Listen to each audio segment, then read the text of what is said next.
the Home Recording Network, where I'm trying to help you guys get closer to making radio quality music from your home studios. Today, I wanted to make a quick video on how to get a controlled vocal sound. And when it comes to a great vocal mix, it really all comes down to volume consistency. Think of all the songs you hear on the radio. All the vocals are very consistent volume-wise in all of the songs, and this is very important. You don't want words sticking out or anything like that. So today I figured I'd show 4 tips on how to get this controlled vocal sound, and these aren't going to be normal mixing tips like EQ or overall compression for the vocals, because there's tons of tutorials out there on those things. These are 4 tips that I think that people might not be using when they are mixing their vocals. The first tip, I don't even have to hop in the DAW to show you guys. The first tip is about microphone choice. So we see everybody recording vocals with these nice condenser microphones. But in a home studio setting, I really think that people are better off using a dynamic mic like this SM7B. Reason being, that condenser microphone is picking up the whole room. So if you're using a condenser and your room doesn't sound great, then it's gonna reflect poorly in the mix. Even though I have some nice condenser microphones in my studio, I generally don't use one when I'm tracking a vocalist. Reason being is I'm usually working with an amateur musician or an amateur vocalist, and this dynamic mic is going to be a lot easier to work with control wise during the mixing stage. A condenser can be very unreliable, and if it's an inexperienced singer, it's going to again reflect poorly on the vocalist. So that's my first tip. Definitely try using a dynamic microphone like this SM7B when you're tracking your vocalists at home.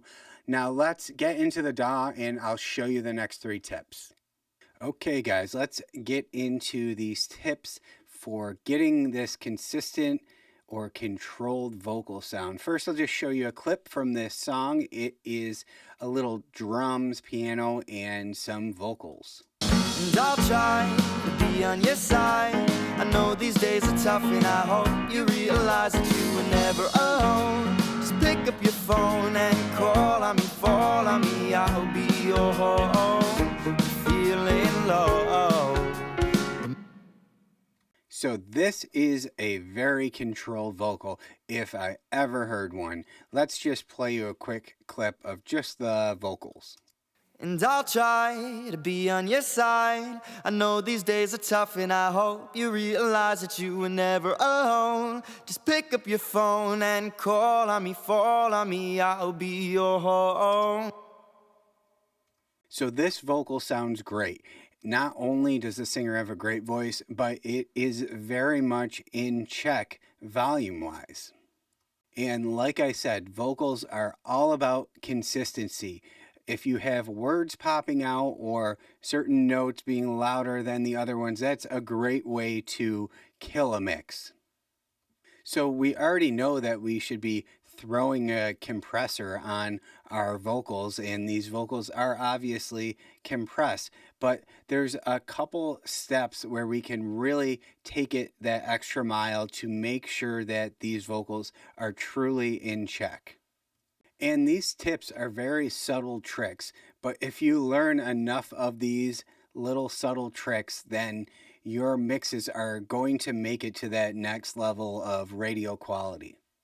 So let's get going with this first tip. So first of all, compression is obviously very important on this track. As you can see here, I actually have 2 compressors right in a row, but that's not the first tip. This is not about overall compression. My first tip is to control the low end with a multiband compressor.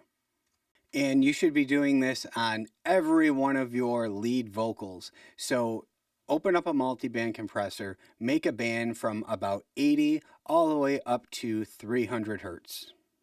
Next, for your settings on this band, you're going to want a fast attack and a fast release. I like to set my range to about 3 dB, and this is going to compress any low end buildup at any point when the singer is singing.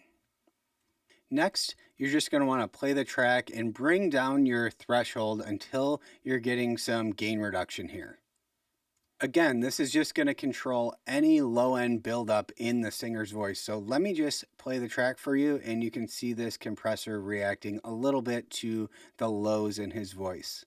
And I'll try to be on your side. I know these days are tough, and I hope you realize that you were never alone. Just pick up your phone and call on me, fall on me, I'll be your home. But if Again, this is very subtle, but usually in songs, not in this one, usually there's a lot of other things going on in the low end here, like guitars or other instruments, bass guitar, and we don't want the low end of our vocal colliding with any of that other instrumentation in the song. So this is really going to help to keep that low end in check and nice and tucked in.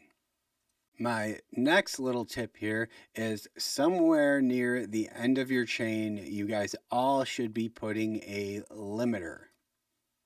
Although we should be heavily compressing our vocals, there are still going to be some peaks in there. And what this limiter does is help to shave off some of these peaks in the vocal.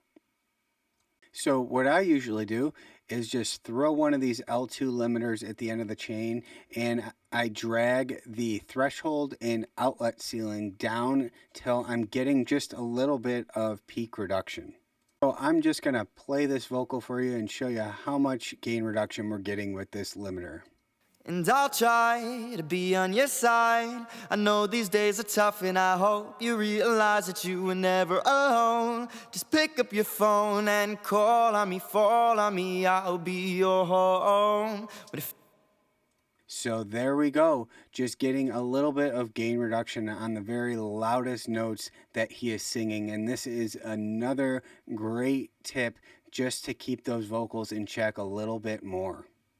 My final tip is for the vocal bus, and you guys should all be sending your vocals to its own vocal bus so you can make your final changes and tweaks to your vocal sound as a whole. And the main plugin for this bus is again going to be a multiband compressor. And what you're going to want to do here is make two bands. These two middle bands are the only bands that I'm using. So forget about this really low one and this really high one up here. So what you're going to want to do is the same settings we used on the multiband compressor before. You're going to want to throw these settings on these two bands and take down your threshold until you're getting a little bit of gain reduction. I like to set one of these bands up from about 3K all the way to 12K. And what this is the harsh area of the singer's voice. And I'll try to be on your side. I know these days are tough, and I hope you realize that you were never alone. And this second band is basically everything from 3K all the way down to about 100, where the low end of his voice ends. And I'll try to be on your side. I know these days are tough, and I hope you realize that you were never alone.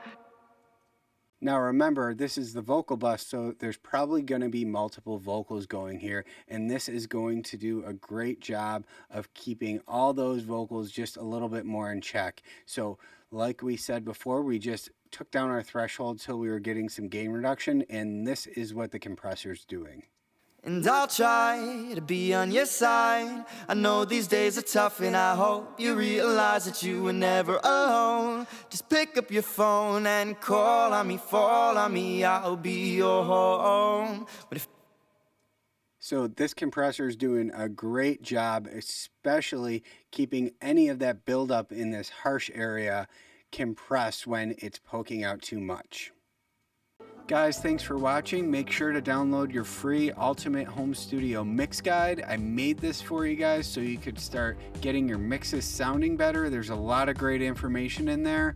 And be sure to reach out if you have any questions or if you need any help with your mixes. Thanks.